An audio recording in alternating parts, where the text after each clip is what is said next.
CorelDRAW 9 versus 12 which version is right for you. ये मुझसे अक्सर पूछा जाता है कि हम कौन सा CorelDRAW इंस्टॉल करें अपने कंप्यूटर में, और वो लोग भी मुझसे पूछते हैं जो लोग CorelDRAW को इस्तेमाल कर रहे हैं कि हम CorelDRAW 9 को ही यूज़ करें या आगे बढ़ें। तो कौन सा वर्जन CorelDRAW का बेटर है? देखिए, सबसे पहली बात तो ये है कि ये डिपेंड करता है आपके पीसी के ऊपर, कंप्यूटर के ऊपर। लेकिन अगर आप बात करें CorelDRAW 9 और 12 की, कि अगर 9 या 12 में से कौन सा चूज़ करना है, तो कौन सा बेटर रहेगा आप लोगों के लिए, वो आप लोग समझेंगे। कि देखिए, अगर आप लोग CorelDRAW में एक्सपर्ट हैं और आप काम कर रहे हैं, और देखिए अगर मैं आप लोगों के सामने CorelDRAW 9 को पहले ओपन करता हूँ और दिखाता हूँ कि इन दोनों में क्या फ़र्क है और क्या फ़ीचर्स हैं जो आप लोग यहाँ पे यूज़ कर सकते हैं, और दूसरा हम साथ ही ओपन कर लेते हैं CorelDRAW 12 को भी देखें, ठीक है।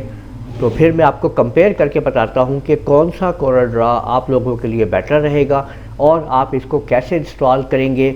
और अगर आप CorelDRAW 9 वाले पीसी में ही इसको कर रहे हैं 12 को, तो क्या ये हो जाएगा या नहीं होगा, क्या रिक्वायरमेंट होगी, सारी बात समझाता हूँ आप लोगों को। देखिए, हम CorelDRAW 9 के ऊपर आ गए। कुछ फीचर्स हैं ऐसे जो कि मैं समझता हूँ कि CorelDRAW 12 में इसके अंदर बेटर है इस 9 से आपके अपडेट होने में।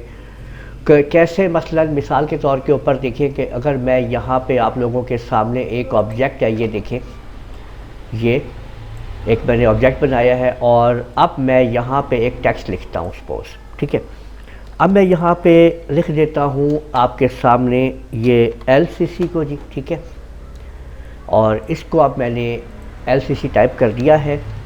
इसका फ़ॉन्ट मैं यहाँ से एरियल ब्लैक कर लेता हूँ, ठीक है। एक ही से मैं आपको समझा दूँगा कि इसमें फ़ीचर में क्या फ़र्क है, आपके सामने देखें, ठीक है। ये एरियल ब्लैक हो गया और इसको देखें मैंने इस तरह से बड़ा कर लिया आपके सामने। अब आप यहाँ पे देखिए कि ये जो मेरे पास फ़ॉन्ट है ना, ये जो टेक्स्ट है, इसको मैं इसमें फ़िट करना है मैंने। अब मैं यहाँ पे कैसे करूँगा, CorelDRAW 9 में रहते हुए मुझे क्या करना होगा। ये देखें कि ये मैं आया यहाँ पे, तो ये मेरे पास ऑप्शन है आपके सामने इसका इन्वेलप का, ठीक है ना। ये देखें, ये देखें, ये है मेरे पास इन्वेलप टूल इंटरेक्टिव, ठीक है। अब मैं इसको इधर इसके अंदर रखूँगा, इस तरह से डालूँगा मैं इसके अंदर, देखें, ठीक है। मुझे इसके अंदर इस तरह से फिट करना पड़ेगा इसको, ठीक है। इसमें से देखें, यानी पहले मैं इसको इसके अंदर रखूँगा यहाँ पे,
तो मुझे यहाँ से इसको मैनुअली सेट करना पड़ेगा। आप लोग देख रहे हैं सारे को, और अब मैं आपको यही दिखाता हूँ CorelDRAW 12 के ऊपर कि हमने यहाँ पे टाइप कर लिया है, ये देखें, यही LCC, और इसको अब हम यहाँ से एरियल ब्लैक ले लेते हैं। ये देख सकते हैं आप लोग, एक सर्कल लगाते हैं, इसके ऊपर क्लिक करें, इफ़ेक्ट में आ जाएं, एनवेलप के ऊपर आ जाएं, यहाँ पे 45 को ही रहते हैं, ड्रॉपर पे क्लिक करें, इसके ऊपर क्लिक करें, देखिए वो ड्रॉपर बन चुका है और यहाँ पे आप अप्लाई कर दीजिए।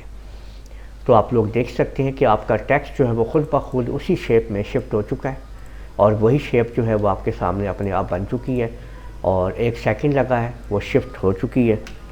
ठीक है, ये आप देख सकते हैं। इसी तरह बहुत सारे ऐसे फीचर्स हैं जो आप लोगों को कोरलड्रॉ 12 में मिलेंगे और वो 9 में नहीं मिले।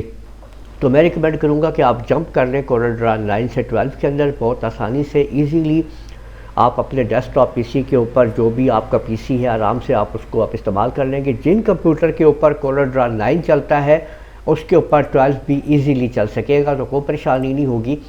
तो अगर आप लोगों को ये कोरलड्रॉ 12 हासिल करना है तो आप मुझसे रब्ता कर सकते हैं। मेरा नंबर गूगल के ऊपर मौजूद है, लूना कंप्यूटर कॉलेज को आप सर्च कर सकते हैं गूगल के ऊपर और मेरा नंबर हासिल करके आप लोग मुझसे रब्ता कर सकते हैं। फिर मैं आपको जो है वो डिटेल दे दूंगा इसके बारे में कि आप कैसे हासिल करेंगे कोरलड्रॉ 12 को मेरे से। तो उम्मीद है कि आप लोगों को ये वीडियो पसंद आई होगी। इस वीडियो को आप लोग लाइक कीजिए, शेयर कीजिए, कमेंट करना ना भूलिएगा और अगर आप लोगों ने अभी तक मेरा चैनल सब्सक्राइब कर लीजिए, साथ ही बेल आइकन को भी क्लिक कर लिया करें ताकि आप लोगों को आने वाली मेरी तमाम वीडियोस पर वक्त मिल सके। इजाज़त दीजिएगा, अल्लाह हाफिज़।